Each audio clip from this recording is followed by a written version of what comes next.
குருபியோ நமக. வணக்கம். குருவே சர்வலோகானாம் விஜதே பவரோகினாம் நிறையே சர்வ வித்யானாம் ஸ்ரீ தட்சிணாமூர்த்தி குருவே நமக. வணக்கம் நேயர்களே.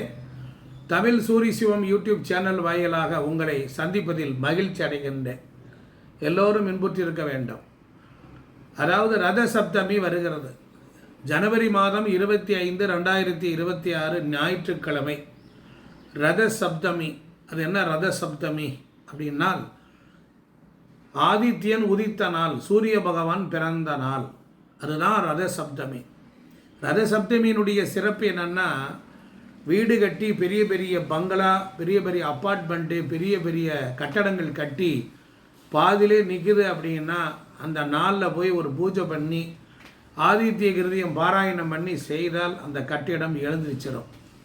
வீடு கட்ட போகிறீங்க, ஒரு வாகனம் வாங்க போகிறீங்க, ஒரு புதிய பொருளை உருவாக்க போகிறீங்க அப்படின்னா ரத சப்தமி என்று செய்கிற காரியம் நிச்சயம். வாழ்க்கையில் ஒரு உயர்ந்த நிலை அடைவதற்கு தடையாக இருக்கிறது என்றால் அந்த ரத சப்தமி நாளில் நீங்கள் தானம் செய்தால் பன்மடங்கு வெற்றி உண்டாகும்.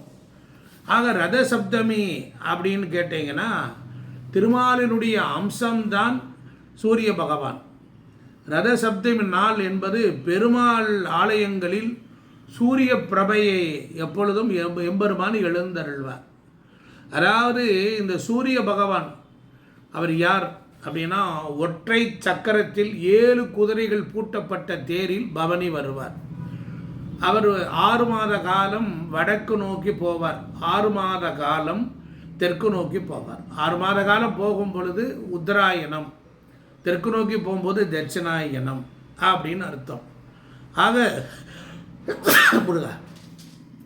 காசியப்ப முனிவர் அவருடைய மனைவியில் ஒருத்தர் அதிதி. காசியப்ப முனிவர் தான் சூரிய பகவானுடைய தகப்பனார். அதிதி என்பவள் தாய். அந்த அம்மா நிறைமாத கர்ப்பிணியாக இருக்கா. அப்பொழுது கணவனாருக்கு உணவு பரிமாறி கொண்டிருக்கிறாள். வெளியிலே, வீட்டிற்கு வெளியே யாசகம் கேட்டு பிச்சை கேட்டு ஒருவர் வருகிறார். ஒருவர் வந்த உடனே சொல்கிறார், பசிக்குது, சாப்பாடு போடுன்னார். அந்த அவருக்கு வெளியில் பிச்சைக்காரன் கேட்டு ரொம்ப நேரம் ஆகி வந்து சாப்பாடு போடுறார். நிறைமாத கர்ப்பிணி, கணவனாருக்கு பணிமடை செய்து விட்டு மெல்ல நடந்து வரும்போது அதுக்குள் இந்த பிச்சை கேட்டவர் கோபித்து கொண்டு ஒரு சாபம் கொடுத்து விடுகிறார்.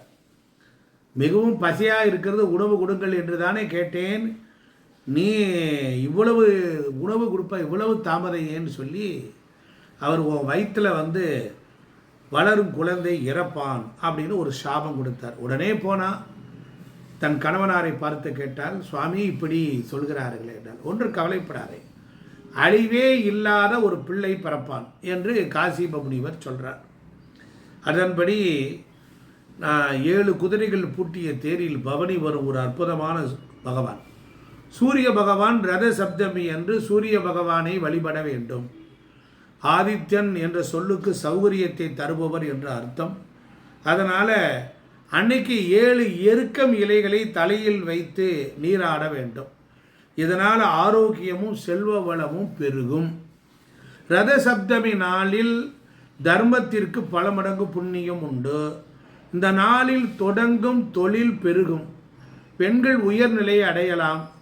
கணவனை இழந்தவர்கள் இந்த விரதம் இருந்தால் அடுத்து வரும் பிறவிகளில் முன்னேற்றங்கள் கிடைக்கும் என்று புராணங்கள் சொல்கின்றன. இந்த நாளில் தியானம் கற்றுக்கொள்ளலாம், யோகா கற்றுக்கொள்ளலாம். ரத சப்தமி அன்று சூரிய உதயத்தின் போது குளித்து விரதம் இருந்து செல்வந்தராக உயர்வார்கள் என்கிறது புராணம். அதனால் அன்றைய தினம் சூரியனுக்கு சிகப்பு வஸ்திரம், சிவப்பு மலர்களால் ஒரு நெய் விளக்கு ஏற்றி வழிபாடு செய்யலாம். இப்படிப்பட்ட நிலையில் சூரியனால் ஏற்படக்கூடிய தோஷங்கள் போகும். அதே போல மருத்துவ தொழில் செய்கிறவர்கள் அன்றைய தினம் இந்த விரதம் இருந்து செய்தால் அவர்களுக்கு மருத்துவ தொழிலில் நல்ல ஸ்கில் உருவாகும். அதாவது நல்ல எப்படி சொல்கிறது, நல்ல ஸ்கில்டாக ஆயிடுவாங்க. நம்ம கைதார்ந்த ஒரு மருத்துவராக மாறிவிடுவார்கள். அதனால் சூரியனுக்கு உகந்தது கோதுமை தானியம், அதை நெய்வேத்தியம் கொடுக்கணும். உங்களுக்கு எத்தனை வயதோ அத்தனை கோதுமை மாவில் குங்குமப்பூ போட்டு அதை நீங்கள் மாவாக பிணைந்து விளக்கு ஏற்றலாம். சூரிய தீபம் ஏற்ற ஏற்ற வாழ்க்கையில் ஒளி உண்டாகும். தலைமை பண்பு, லீடர்ஷிப் குவாலிட்டி எல்லாம் கிடைக்கும். அரசியல்வாதிகள் எல்லாரும் அந்த நாளை பயன்படுத்தினால் வெற்றி உண்டாகும். குறிப்பாக உத்தரகோச மங்கை என்கிற புண்ணிய ஸ்தலத்தில் போய் யார் ஒருவர் இந்த வழிபாடை செய்கிறார்களோ அவர்களுக்கு சிறப்பு.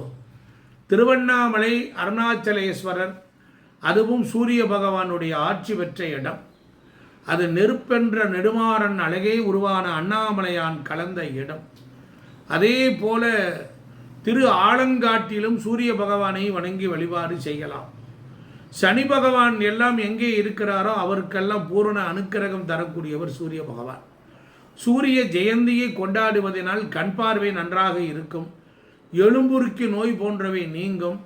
தலையிலே பித்தம் உள்ளவர்கள் நோய் சரியாகும். கிட்னி சம்பந்தப்பட்ட காரியங்கள், நோய்கள் எல்லாம் நீங்கும்.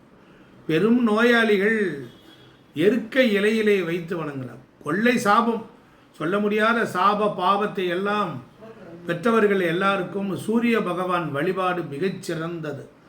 அதனால் இந்த ரத சப்தமி அன்று நீங்கள் சூரியனை வணங்கி இருள் தீவினைகளிலிருந்து விடுபட்டு மேன்மை அடைய உங்களை நான் இந்த வீடியோவின் வாயிலாக அழைக்கிறேன். எல்லோரும் சூரியனை வணங்கி வழிபாடு செய்வோம். ஆதித்யாய சோமாய மங்களாய புதாயச்ச குரு சுக்கிர சனி பெயர்ச்ச ராகுவே கேதுவே நமக. நன்றி.